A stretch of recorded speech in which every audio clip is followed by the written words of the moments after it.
from the blackest corners of your mind, they call, pulling you deep into shadow, twisting your senses, keeping you from sleep. It's time to face your darkest fears. This is Tales to Terrify.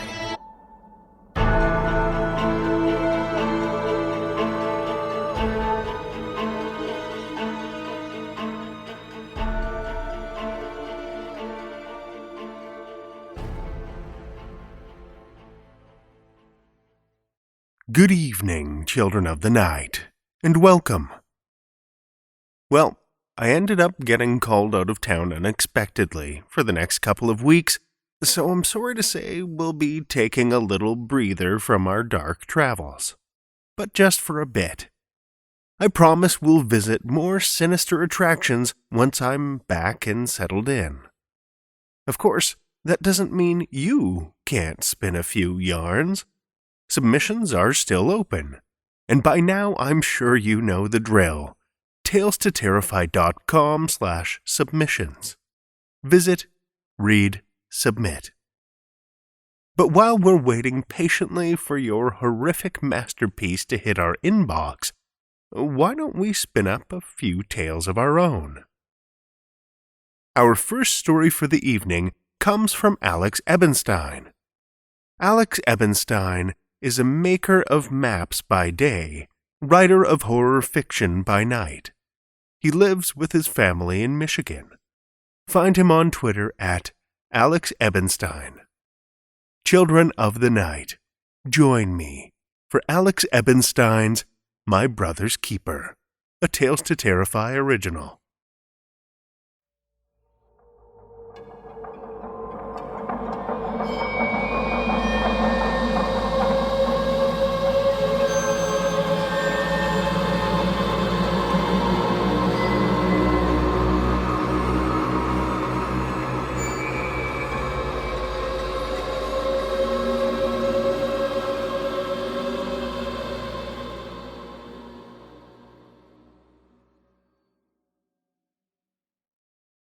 I visited my parents today.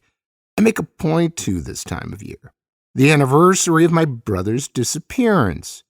They pretend it doesn't still weigh on them, but I know better.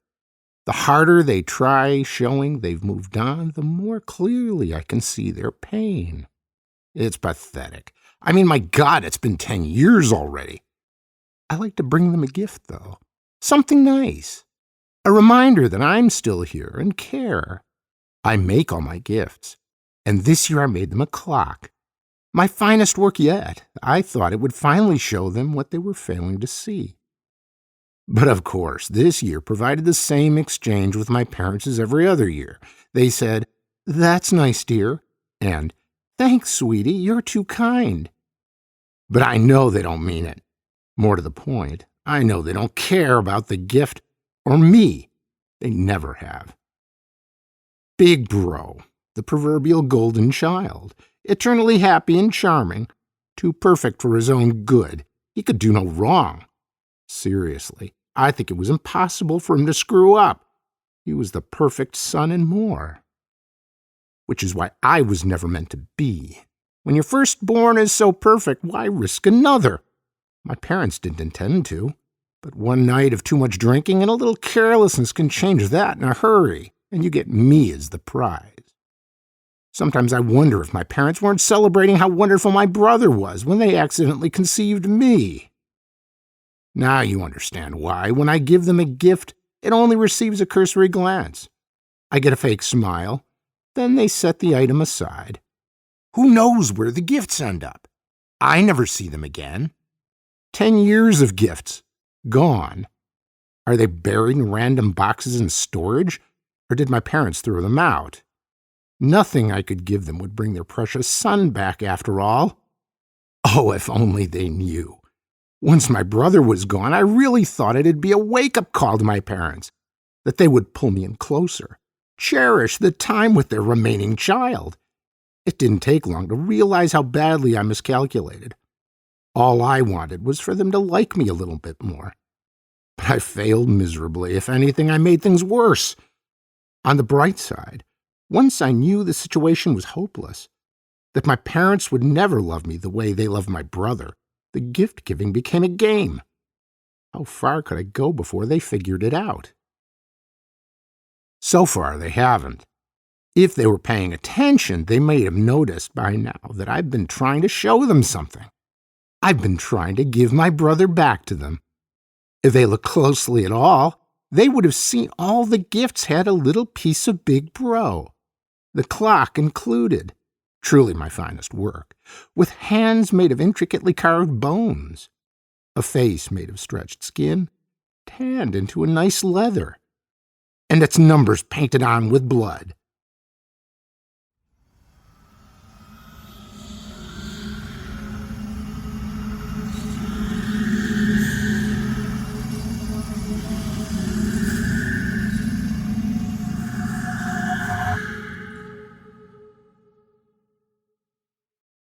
That was Alex Ebenstein's My Brother's Keeper, as read by Dan Gurzynski. Dan is a broadcast and audio engineer by trade and has worked on many projects for local public stations. Lately, he's been recording literary works for LibriVox, as well as Tales to Terrify, and has just finished narrating his 8th audiobook. Thank you, Dan. Our second story comes from M. Regan. M. Regan has been writing for over a decade, with credits ranging from localization work to scholarly reviews, advice columns to short stories. Deeply fascinated by the fears and maladies that monsters personify, she enjoys composing dark fiction, studying supernatural creatures, and traveling to places with rich histories of folklore. Listen with me, children of the night, to M. Regan's Revelation 2:17, first published in Mrs. Rochester's Attic, 2017.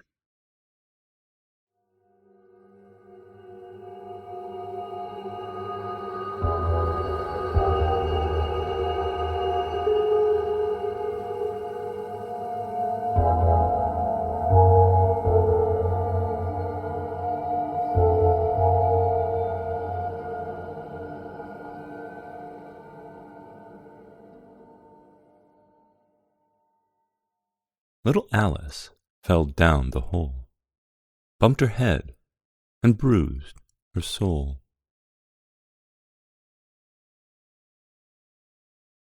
Zero. Looking back, my pet, she murmurs at the meal's end, the most inhuman thing about you has been your extraordinary reserve of patience. The comment is offered in lieu of gratitude, complimenting the glance she casts at the figure beside her. An elegant smear of a man, that figure attends with a servant's obsequiousness. Earlier that day, it is acted as chef and pasteur. Before that, it served as housekeeper and guard. Later, it will play judge and executioner. The creature donned its various roles with the ease it did its human suit, each reimagined self built upon the foundations of the former. Only small details remain in the aftermath. A smile lined with teeth, the faint smell of pedicure, a looseness about its fingertips, dimpled flesh dangling from not bone. She remembers those fingertips first skirting the edge of a pentacle, how their pads had grown pruned with the blood of those who dragged her there. Its hands still bear those wrinkles now. They are reminders. The girl reminds it. We have nearly reached the end of our partnership, and I, the end of my life. Indeed, mistress. Then am I correct in assuming, she continues, that there are no more secrets between us? That which lurks in the dark of her soul, that which stands in the pool of her shadow, assumes a scythe-smooth simper. A sanguineous ray of sunlight follows the sharp of that smirk, illuminating an edge that may yet cleave away the creature's ears. She has seen those ears disappear before. She has seen all of it disappear before, fading in and out of reality like the Cheshire. Here and gone, there and back. So many impossible things had been believed before breakfast. Now that dinner is all but finished, there's nothing that seems infeasible. There are no miracles, only the inevitable. There have never been any secrets between us, mistress, the grinning thing coos. She might roll her eyes heavenward if that did not feel like blasphemy. So you say, Pat, but you are very good at lying. I do not lie, mistress. Those of my ilk only ever tell the truth. What you tell is your interpretation of the truth, she contends with a gesture of her dessert fork. Tines glitter when flicked. Were it proper to do so, the creature may have shrugged. As is the way of mortals, mistress, you charge that I blend in with those around me, did you not? Blend I did. In all ways sans patience, I fear. For this oversight, I offer my most sincere apology. You needn't. Dismissively, the girl pokes placidly at the pomegranate skin which decorates her cake. The garnish peeled thinly enough from its membrane to have curled into a ringlet. It reminds her of a clock spring. Time rolls along. Though on the subject of such things, she adds, pushing at that coil, I have been wondering something for a while. Yes, mistress. How did you learn to act so very human?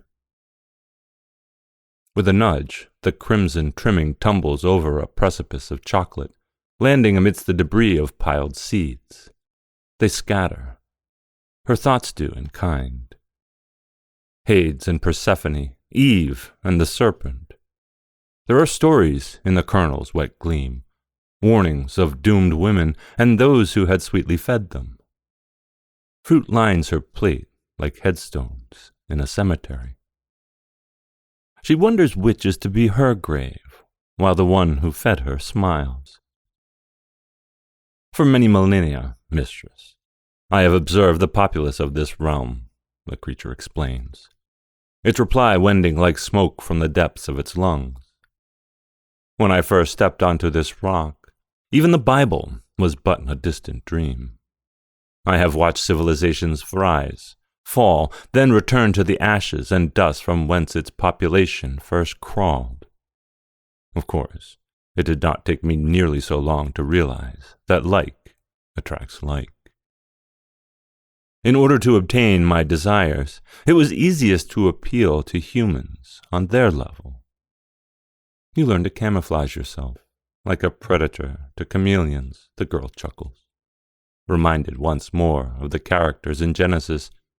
Your kind gives the whole reptilian class a bad name. Perhaps, though in my humble opinion, mistress, the class Mammalia is no better off for its inclusion of Homo sapiens. We are two-faced monsters in our own way. A sigh wafts through her pale forelocks. Her utensil slips between the seams of her lips. Metal and enamel collide with a click. The tiniest sound and acknowledgement of punctuation. An ellipsis follows. Then, what do you know of Jericho? If the suddenness of the Inquisition startles it, the creature does not allow that surprise to manifest. I was there to watch the walls crumble, mistress, it answers honestly. Honeyed nostalgia beads upon the ribbon of its voice, enriching the glow of harvest moon eyes. I was there to hear the army scream and see the fires rage and smell the viscera as it washed the war-torn streets anew. It was beautiful. The expulsion of a soul from its body is not unlike any other form of human release. It is base and obscene. Essence spills everywhere. There is writhing, panting, and begging unanswered, and there is such a pleasure to be reaped when it ends. You make it sound like quite the show, the girl notes, leaning back in the embrace of her chair. Despite having recently come of age, she still looks like a child to the one who serves her. Though, in fairness, all humans do.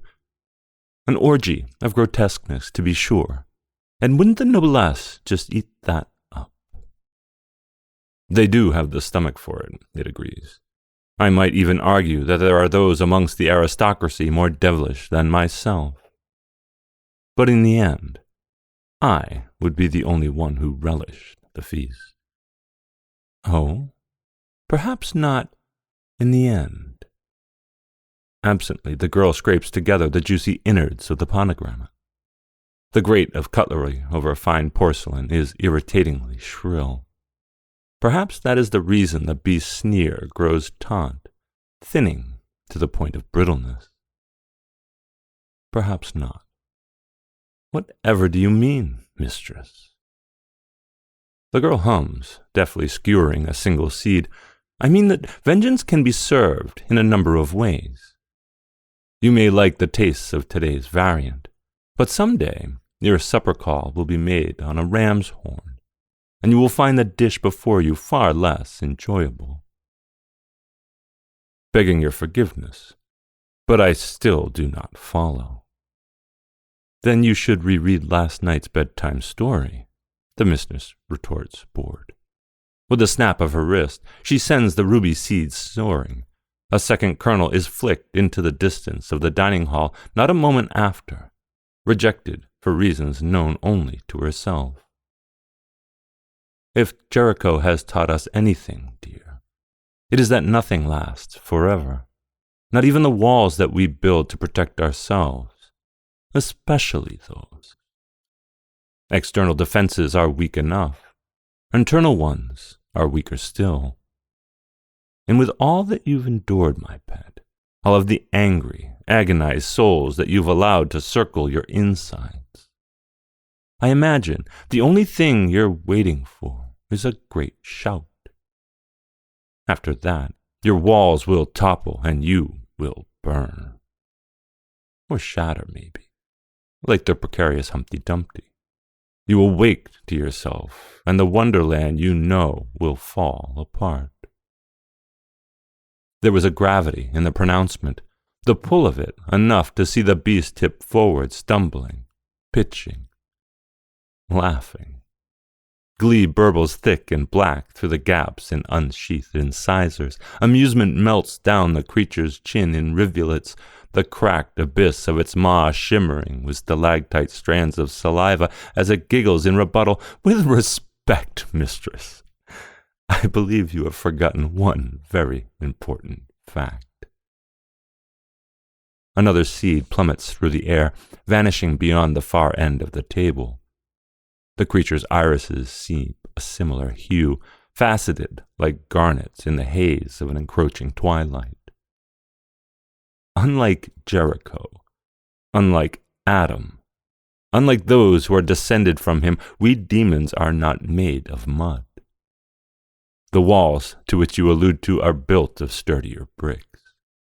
In construction, they are not as narrow or fantastical as those in your fairy tales. There is no way in, I assure you. No cry loud enough to see me topple or raise my defenses. The declaration is dotted by an arrow bouncing off the creature's cheek. It stiffens, blinking. Its mistress is the one grinning now. No. For an instant her soul shines with intensity beyond the windows of her eyes, as bright as the sunset that streams through the stained glass. There is a warmth to its radiance, a near physical heat. Like flames are said to leap, so does the creature's attention. The girl's own attention returns to her plate. You wear the mask of humanity so well, she softly appraises. It sounds like flattery. It is not. Thinking back, perhaps that is the only thing about you that ever truly frightened me. I began to wonder if there was any real difference between us. After all, did we both not fall from grace? Are we not both driven by the same urges? Have you not ever wondered if this mask will one day cease to come off? Or worse still, prove to never have been a mask? It is said that we are what we eat. As you prepare your dinner, do you not fear losing yourself to the role? You think I might lose to a dinner roll. The devil's genuine confusion catches its mistress off guard, much as the would-be riddle has bemused it. Humor blusters through flared nostrils, chortles are pared into breathy wisps of bared teeth.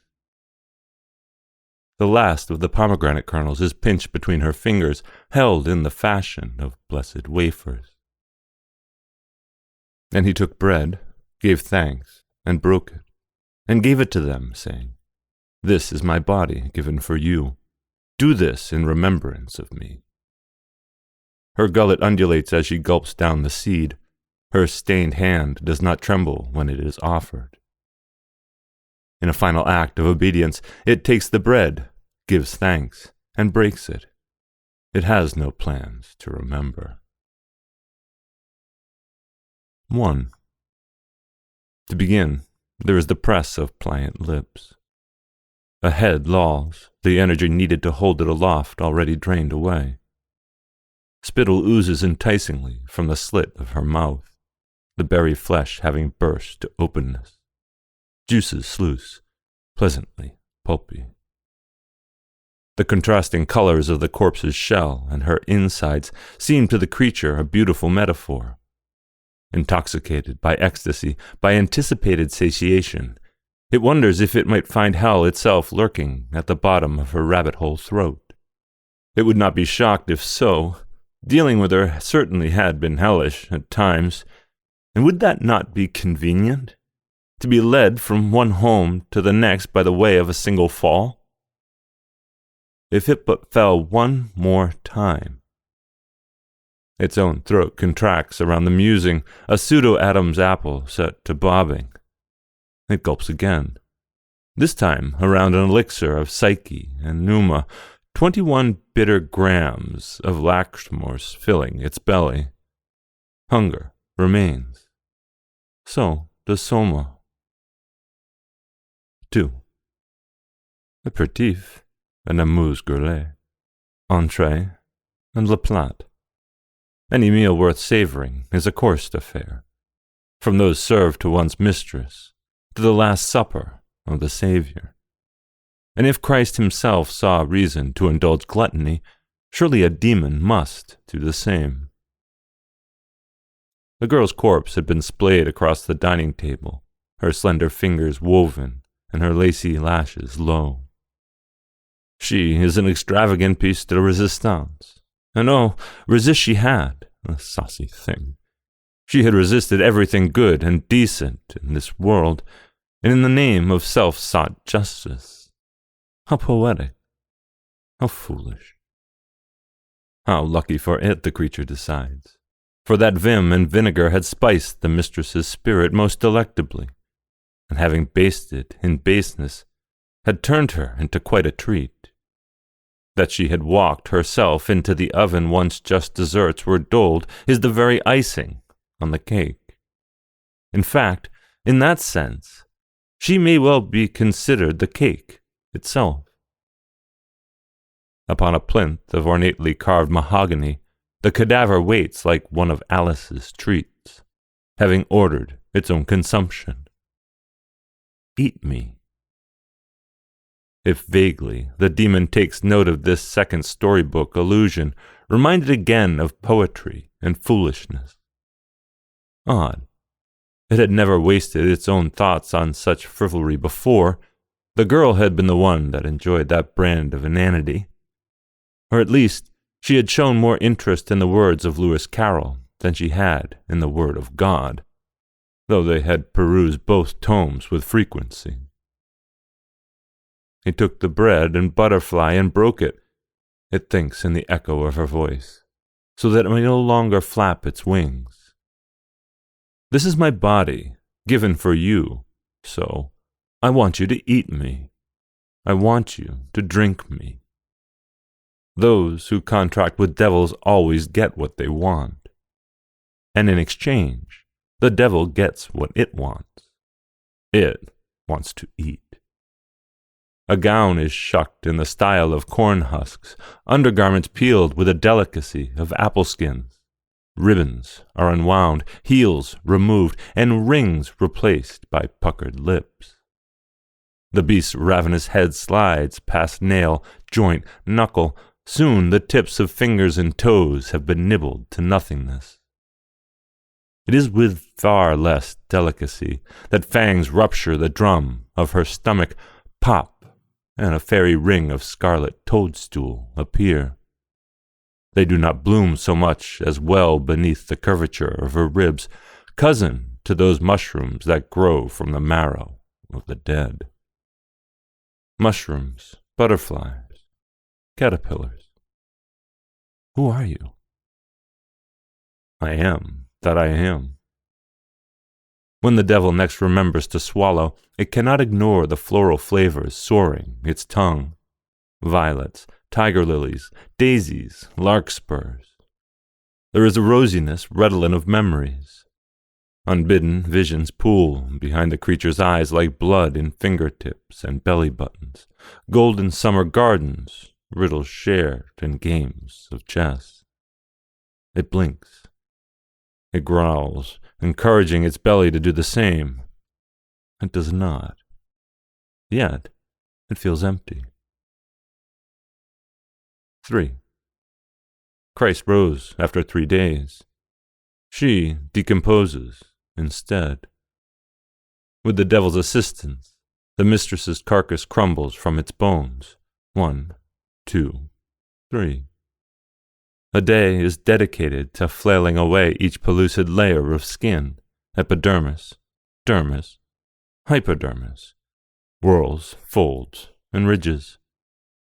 There's a twisted reverence in how it plucks hairs from her nape, from her arms and legs, and private places, to savor like pieces of candy floss. Canine sheathed, less savage inclinations overwhelm it again. The creature suckles at tenderized flesh, trembling when the girl's confectionery coating disintegrates like sugar and snowflake. Eat me. Eat me, and you will not surely die, bud. The dining hall resounds with whispers of Eden snakes, though chameleons are what it thinks about when membrane gives way to muscles. Her colors change from white to red as its acid discharges reveal, then fray, then obliterate twined ropes of ligaments. She falls apart around snapped string. 1, 2, 3, rip! Her mandibles detach itself, too heavy to be contained within a cocoon of cobwebbing. The curved bone wobbles, tumbles. It chatters against the knob of a rib cage before settling against the lump of a groin. The groan that echoes throughout the house's bowels shakes its very foundations. Without a jaw to contain it, the corpse's tongue sags to freedom, cleaving cleanly through vestiges of tissue. It unfurls in parody of welcome.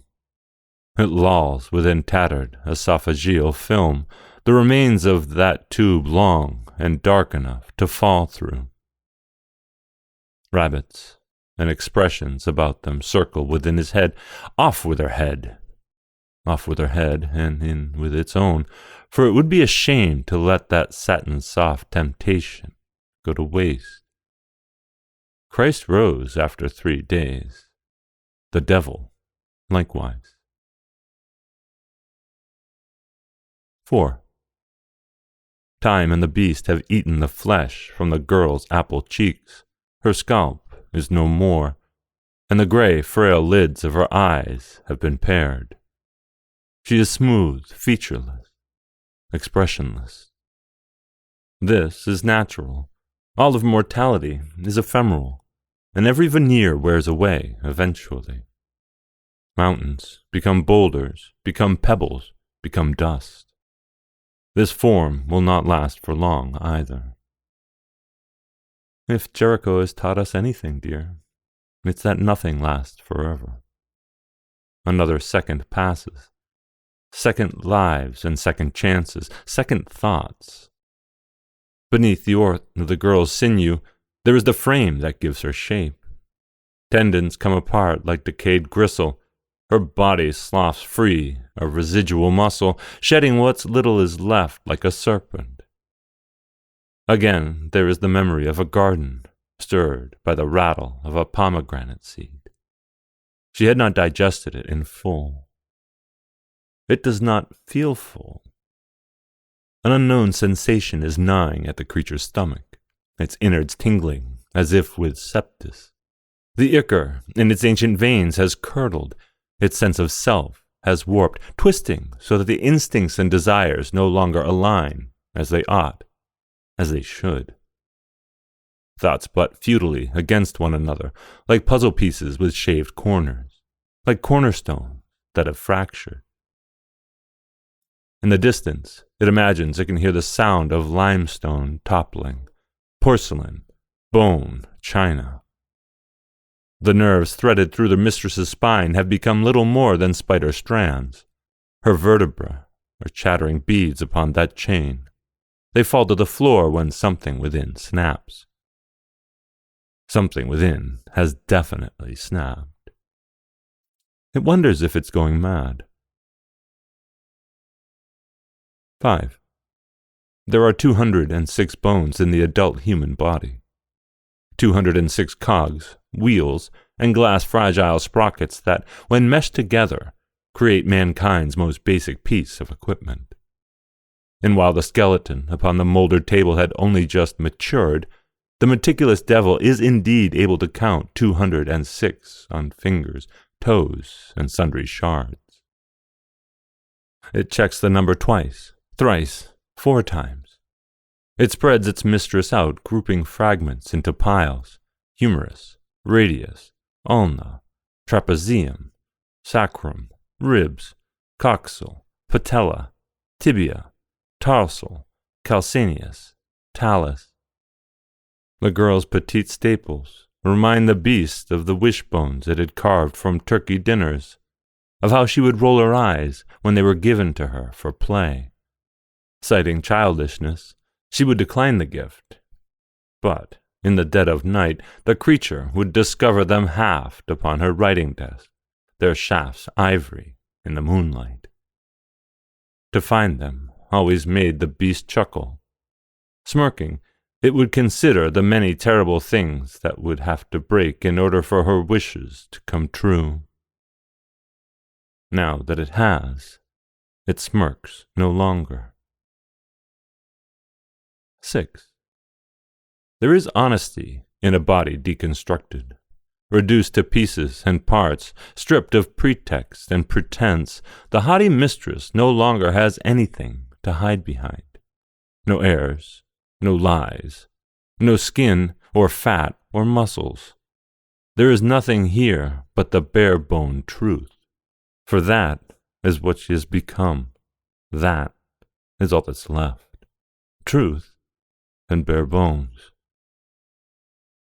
When it wets its lips, the devil still tastes the nectar of her marrow, corrosively sweet. A serpentine tongue searches out what life yet lingers within the calcareous crack door of her femur, and if that pittance will somehow accomplish what the rest of its meal had not. Once a terrifying beast, the devil has become a lapdog, complete with a bone in its mouth. Oh, how the mighty have fallen. Did we both not fall from grace? The demon knows of falling. It has done so before. Its scorched essence leaving streaks across the sky.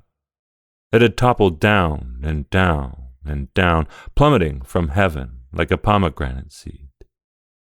No, like Alice.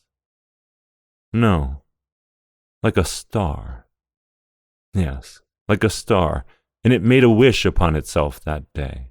It had wished upon whatever remained of its heart, much as mortals would soon be making wishes upon it. An innocent prelude to innocence lost. Too lost to be guided home, however vibrant the constellations, however stable. It is not stability that the longing look for in the void. And so, it was that man and monster that fell together, end over end, beginning over beginning, bumping heads and bruising souls as they plunged from the moral high grounds to the pits waiting below. The passing of eons had seen that journey become familiar to the creature. No longer does recalling its first descent frighten the former angel. But the fall to its knees now does. Humpty Dumpty sat on a wall. Somehow this fall is more terrifying than the first had ever been. Humpty Dumpty had a great, because this is a different sort of falling. I'm afraid I can't explain myself, sir. This is a different sort of, because I am not myself, you see. This is a different, but if I'm not the same, the next question is, this is, who in the world am I? 7. The devil cries out, something within itself cracking, shattering. The agony of its howl resonates like the blare of a horn, and the walls come tumbling down. Ashes to ashes, dust to dust. The creature sits primly, ankles laced and eyes dull, with a skull in the center of its lap. Like the head of a sleeping child, it strokes the length of the mistress's temple, quiet as it yearns, as it prays. It is a temple after all, for now there is no better place to worship, though someday that bone will fester back into the mud from whence it came. It is an inevitability that the demon suddenly cannot bear. Distantly, there is the thought of entombing her grains within glass, of passing time with her in a new and more literal fashion. But there is only one ossuary in which it wants to see her rot, if rot she must, and it is not made of traditional walls. How stupid it would be to try and protect her thus, when walls never stand forever. How long is forever? Asked Alice. Well, sometimes. Just 1 second, replied the White Rabbit. Sometimes it is just that. Sometimes it is far longer. He took bread, gave thanks, and broke it, and gave it to them, saying, This is my body, given for you. Do this in remembrance of me. It is a poor sort of memory that only works backwards, but with deftness the creature does as its poor memory instructs. It plucks crumbs of its mistress from the stagnant air, much as the doom might pick a pomegranate from a tree. Motes dance, swirled around what in phantasmagorical radiance still pours through smoggy-stained glass. Terrified of feeling emptier than it already does, the demon stuffs her smallest specks into its mouth, choking them down before they can float back up to heaven. Or, God forbid, before they can amalgamate into clay. Once upon a time the mistress had gifted her servant a name. Once upon a time, before that, a man who shared that name placed a curse upon devoted earth. Should anyone be imprudent enough to try and rebuild Jericho, they would pay a dear price. That was the Lord's will. That was his wish. And when the Lord makes a wish, he spares nothing to see it come true. No one is spared, not even the stars. I knew who I was this morning, but I've changed a few times since then. Fragmented words of God and Lewis Carroll come apart around its ears. It dares not try to put any of them, or anything else, back together. Alone, in a crumbling manner, Joshua sits and thinks of broken things. 19 December, 1863. I mark this day with a white stone. Reverend Charles Dodgson.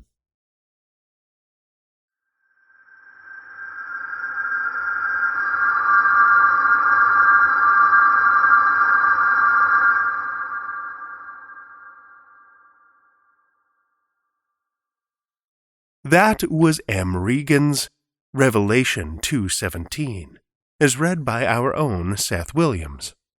Seth Williams is a narrator who has read for Far-Fetched Fables, Starship Sofa, and Tales to Terrify, where he currently volunteers as editor. When not day jobbing, he enjoys listening to fiction podcasts and audio drama. He shares life with an amazing partner, dog, and a cat. Thank you, Seth.